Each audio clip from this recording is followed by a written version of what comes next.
Chirag Paswan exclusive मौजूद हैं बातचीत करने के लिए।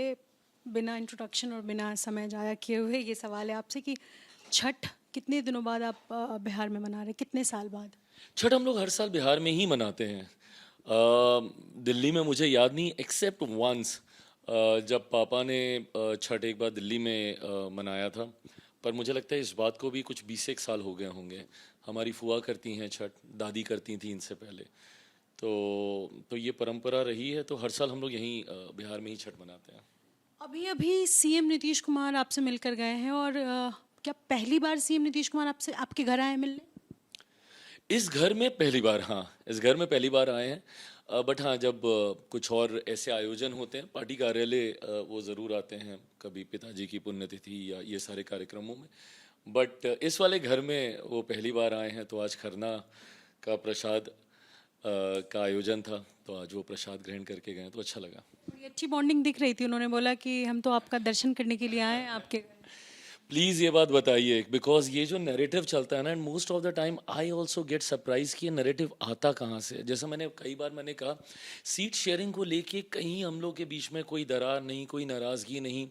रादर हम लोग का कोई इंटरेक्शन ऐसा चल ही नहीं रहा था। Bharatiya Janata Party as a nodal body वो कोऑर्डिनेट करा रहे थे सारे अलाइज को, और उसमें भी इतनी सहजता से पूरा नेगोशिएशन हो गया। मैं सुन रहा था 4 सीटों पे मामला फंसा हुआ है, तो सोन बरसा की सीट मैं मांग रहा हूँ जब मैंने मांगी ही नहीं। तो ये तमाम चीज़ों को लेके एंड सीएम नाराज़ हैं, सीएम की नाराज़गी की खबरें आ रही थी। और जबकि मेरी उसी दौरान संजय झा जी से सबसे मेरी बातचीत चल रही थी, एंड कुछ भी ऐसा नहीं। और मुझे लगता है कि शायद आज वो कनेक्ट दिखा हम दोनों के बीच में।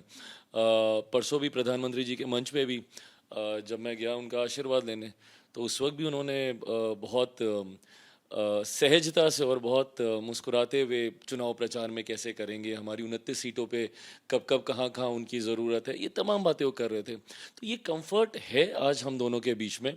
और मुझे लगता है वो बॉडी लैंग्वेज में भी हम दोनों के आज यहाँ देखने को मिला। तो जब ये खबरें चलती है ना, नाराज़गी नाराज़गी नाराज़गी, कुछ ऐसा नहीं है।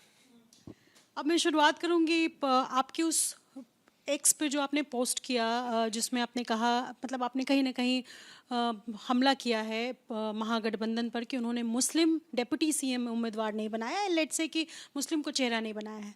क्यों, क्या मतलब था उसका, ये समझाइए। देखिए, मैं आई जस्ट वांट कि अ, बिहारियों के सामने और ख़ास तौर पे मुसलमानों के सामने राजद का ये दोहरा चरित्र सामने आना ज़रूरी है। आपने इनको, मुसलमानों को वोट बैंक बना के रखा, लंबे समय तक इनके नाम पे आपने राजनीति की, और जब समय आता है मुसलमानों को उचित प्रतिनिधित्व देने का या रिप्रेजेंटेशन देने का या कहीं पे उनको वो सम्मान देने का, तो आप हमेशा आप भाग खड़े होते हैं। 2005 में भी जब मेरे नेता, मेरे पिता आदरणीय रामविलास पासवान जी ने जब 29 सीटें वो जीत कर आए थे, और उस वक्त उन्होंने, वो खुद मुख्यमंत्री नहीं बनना चाहते थे, और उन्होंने बहुत एक सरल प्रस्ताव रखा कि भाई आप किसी भी मुस्लिम अपनी पार्टी से, किसी को भी, और अपनी पार्टी से, हम ये भी नहीं कह रहे थे कि हमारी पार्टी से, आप अपनी पार्टी से किसी भी मुस्लिम व्यक्ति को आप मुख्यमंत्री का आप चेहरा बना दीजिए, हमारी पार्टी उनका समर्थन करेगी। क्यों नहीं राजद ने उस वक्त किया? जबकि उससे ठीक पहले 15 साल निरंतरता में इन्होंने मुसलमानों की राजनीति की। M Y M Y M Y ये बोलते ही हैं। क्या किया वाई में? आप किसी और को आप प्रतिनिधित्व देंगे नहीं, क्योंकि Y is reserve for you and your family. RJD में सिर्फ एक ही परिवार है जो कि वाई हो सकता है।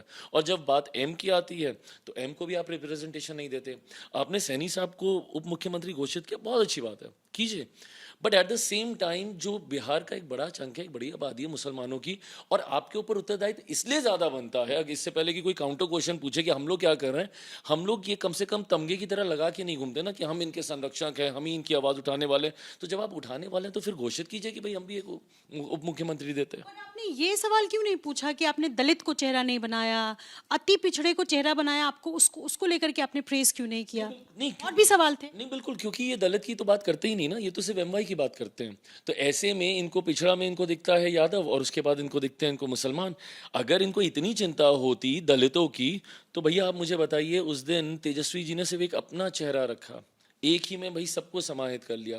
कांग्रेस जो इनका एक बड़ा घटक दल है, कांग्रेस के राष्ट्रीय अध्यक्ष क्या वो दलित नहीं है? क्या उनकी तस्वीर वहाँ पे नहीं होनी चाहिए? उनके प्रदेश अध्यक्ष क्या वो दलित नहीं है? उनकी तस्वीर वहां पे नहीं होनी चाहिए? पर ये तो ये लोग बात ही नहीं करते ना।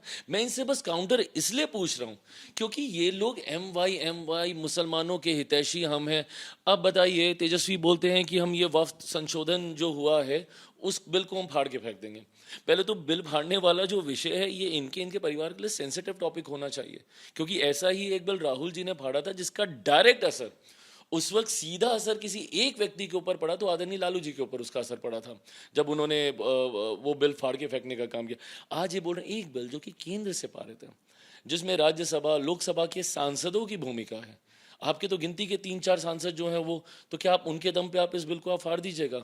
मतलब you don't even know the protocols in a federal structure, और आप ऐसी बातें करते हैं, लोगों को भ्रमित करने का काम कर रहे हैं। पर अति पिछड़ा को अगर उम्मीदवार बनाया, मतलब चेहरा बनाया है, तो उसको लेकर आपको प्रेज भी करना चाहिए था भाई, आपने तो नहीं किया अभी तक। नहीं, एब्सोल्युटली, उसके लिए मैं बिल्कुल मैं उनको प्रेज करता हूँ, और उसके लिए उनसे ज़्यादा, let's be very correct here, उनसे ज़्यादा मैं सैनी साहब को मैं प्रेज करता हूँ कि उन्होंने जिस मजबूती से वो डटे रहे कि भाई बनाओ बनाओ बनाओ। कौन सा इन लोगों ने सहजता से दे दिया? ऐसा तो नहीं था कि बड़े खुश थे कि हाँ नहीं नहीं हम लोग को रिप्रेजेंटेशन देना, हम लोग को रिप्रेजेंटेशन देना। मैं बोल रहा हूँ कि ये सवाल उनसे इसलिए उठते हैं क्योंकि ये लोग इसकी बात करते हैं। हम लोग तो भैया सबका साथ सबका विकास की बात करते हैं। मेरा तो Bihar first, Bihari first, the whole agenda is about 14 crore Bihari. Chirag, 2005 का आपने जिक्र किया जब रामविलास जी को 29 सीटें मिली थी और त्रिशंकु की तस्वीर थी उस वक्त। आपकी पार्टी को वही 29 सीटें चुनाव लड़ने के लिए मिली है, लेकिन आरोप आप पर भी है कि आपने सिर्फ एक मुस्लिम उम्मीदवार उतारा है, क्यों? कम से कम दिया तो। एनडीए में लोग सोचते हैं कि मुसलमान आएगा ही नहीं, मुसलमान इनके साथ जुड़ेगा ही नहीं। कम से कम उसके बावजूद मैंने कम से कम इतनी हिम्मत तो दिखाई कि मैंने दिया। जो मेरे नेता आदरणीय रामविलास पासवान जी की जो छवि थी सेक्युलरिज्म को लेकर, धर्मनिरपेक्षता को लेकर, एंड मोर देन धर्मनिरपेक्षता, मैंने हमेशा काबिलियत को मैंने चुना है, जात पात धर्म मजहब से ऊपर। मैंने लोकसभा में भी ऐसी सीटें मैंने बांटी जो कि लोग सोचते ही नहीं थे कि अरे ये तो नहीं जीत पाएगा यहाँ से, मैं उनको मैंने जिताया। क्यों? क्योंकि वो काबिल चेहरे थे। इसमें भी मैंने उन काबिल चेहरों को मैंने 29 में चुना, और अब तो मेरे 29 के 29 हो गए। इससे पहले आप बोलें कि मरोड़ा वाला आपका कैंसिल हो गया, कल रात ही एनडीए ने घोषणा की अंकित को लेके। सो 29 हम लोगों ने दिए, तो उसमें मैंने दिया, और मैं विश्वास रखता हूं और करता हूं कि मुसलमान एनडीए को वोट देते हैं। लोक जनशक्ति पार्टी रामविलास को मेरे नेता पे विश्वास रखते हुए ज़रूर करते हैं।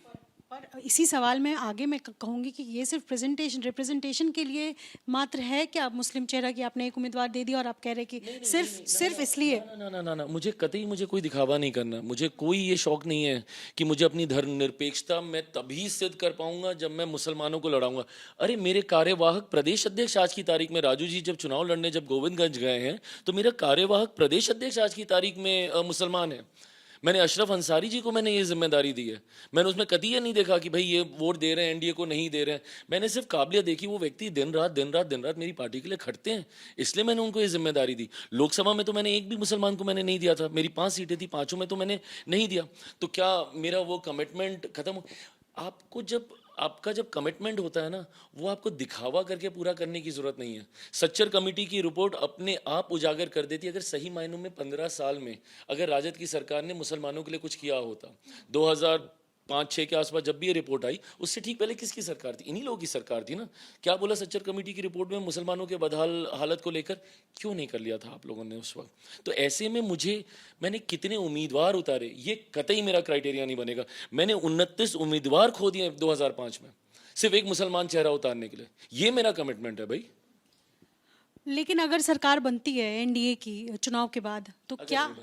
हाँ, अगर नहीं बनी रही है सर, तो आपकी ही बात को अगर मैं मान लूँ तो अगर मतलब सरकार अगर बनती है, तो क्या चिराग पासवान ये कोशिश करेंगे कि रिप्रेजेंटेशन के तौर पर पिछड़ा, दलित, अति पिछड़ा और मुस्लिम सबका ध्यान रखा जाए? बिल्कुल होना चाहिए ध्यान। और ये मैं बोलता हूँ कि हम लोगों का ध्यान रखने का मतलब कतई ये नहीं है कि भाई चेहरा चमकाया नहीं तो मतलब ध्यान नहीं। आप मुझे बताइए ना, मैं कितनी योजनाएं गिनाऊं केंद्र सरकार की, कितनी योजनाएं गिनाऊं जहां पे बिना किसी भेदभाव के। आप मुझे किसी एक केंद्र सरकार की योजना में आप बता दीजिए जहां पे मेरी सरकार के द्वारा भेदभाव किया गया हो। क्या हमने मुस्लिम महिला सिर्फ हिंदू महिलाओं के यहाँ हम लोगों ने उज्ज्वला योजना दी, या शौचालय जो बने सिर्फ मुस्लिम हिंदुओं के यहाँ बने? नहीं। हर योजना आज 80 करोड़ लोगों को मुफ्त में अनाज मिल रहा है, क्या उसमें हम लोगों ने भेदभाव किया? मैं चाहूंगा कि वो चेहरे के तौर पे भी सबका रिप्रेजेंटेशन आए, बट वो दिखा मुस्लिम डिप्टी सीएम की बात कर रही हूँ, आप मांग करेंगे कि मुस्लिम डिप्टी सीएम आपका गठबंधन बनाए? मैं कोई मांग करने नहीं बैठा हूं, मैं बोल रहा हूँ निधि, मैं वापस बोल रहा हूँ, मुझे दिखावे की राजनीति नहीं करनी है। मुझे सही में मुसलमानों का हाथ पकड़कर उनको आगे लेकर आना है। मुझे उनके कोई मठाधीश बना के यहाँ पे नहीं बैठाने हैं कि जो सिर्फ उनके नाम पे फिर राजनीति करते रहें। एक ईमानदार सोच के साथ आगे बढ़ रहा हूँ। 14 करोड़ बिहारियों की बात कर रहा हूँ, जिसमें मुसलमान भी हैं, अपर कास्ट भी है, पिछड़ा भी है, अति पिछड़ा भी है, दलित भी है, महादलित भी है, सारे उसमें समाहित है। मैं सबको साथ लेकर चलने की मैं बात करूँ। मेरा विकसित बिहारी तब बनेगा जब हर मुसलमान परिवार भी जब विकसित होगा, तभी विकसित देश बनेगा, विकसित बिहार बनेगा। तो मैं बिना किसी ऐसी मांग में अपने आप को उलझाए हुए कि इसका, बट हर किसी के हितों का संरक्षण किया जाएगा मेरी सरकार में। आप बताइए, मुख्यमंत्री नीतीश कुमार जी के ऊपर कोई 1% का संदेह कर सकता है उनका कमिटमेंट मुसलमानों के प्रति, या फॉर दैट मैटर समाज के हर वर्ग के प्रति? आप उनके कमिटमेंट पे, आप उनकी सोच के ऊपर कतई उंगली नहीं उठा सकते। बीजेपी के एक प्रवक्ता हैं अजय आलोक, उन्होंने कहा कि मुसलमान हमको वोट नहीं देते हैं, इसलिए हमने उनको प्रतिनिधित्व के लिए नहीं दिया है। ये भारतीय जनता पार्टी की सोच हो सकती है, बट मैं मानता हूँ कि ना ये मेरी सोच है, ना शायद, I don't know whether I can speak on behalf of Janata Dal United और नॉट, बट देन ये हम लोग की वो पृष्ठभूमि रही है, मेरे नेता की ये लेगेसी रही है। उन्होंने हमेशा उनके प्रति अपना समर्पण, अपना सम्मान रखा है, और उस भूमिका को मैं भी उतनी ईमानदारी से आगे निभाऊंगा। मैं क्या ये मान लूँ कि जो बीजेपी खुद से नहीं कह पाती है, जो नैरेटिव सेट नहीं कर पाती है, वो आपके थ्रू नैरेटिव सेट करने की कोशिश करती है? एक तो कतई मैं किसी और का प्रवक्ता नहीं हूँ, मैं गठबंधन का हिस्सा हूँ। मैं किसी दूसरे का नैरेटिव यहाँ पे नहीं सेट कर रहा, मैं मेरी सरकार का नैरेटिव यहाँ पे सेट कर रहा हूँ। केंद्र में हमारी सरकार है, बिहार में हमारी सरकार है, मैं उनकी बातों को रख रहा हूँ। यहाँ पे एक ऐसा चेहरा मुख्यमंत्री नीतीश कुमार जी का, उनके रहते हुए समाज के किसी वर्ग के साथ कतई कोई अन्याय नहीं हो सकता। मेरे प्रधानमंत्री सबका साथ, सबका विकास, सबका विश्वास और सबका प्रयास, ये 140 करोड़ देशवासियों की बात हो रही है ना, जिसमें मुसलमान भी उतनी ही मजबूती से शामिल है। बहुत शुक्रिया, एक बार छठ का संदेश दे रहे हैं आप। छठ महापर्व पे पूरे देशवासियों को और ख़ास तौर पे बिहार वासियों को छठ महापर्व की ढेर सारी शुभकामनाएं, ढेर सारी बधाई। ये छठ महापर्व एक ऐसे समय आया है जब लोकतंत्र का भी महापर्व चल रहा है, तो मैं मानता हूँ कि छठी मैया का आशीर्वाद हर एक बिहारी परिवार को मिले और राजनीतिक दृष्टि से एनडीए के हर प्रत्याशी को मिले। अपने सहयोगी शैलेश सिंह के साथ निधिश्री, एबीपी न्यूज़ पटना।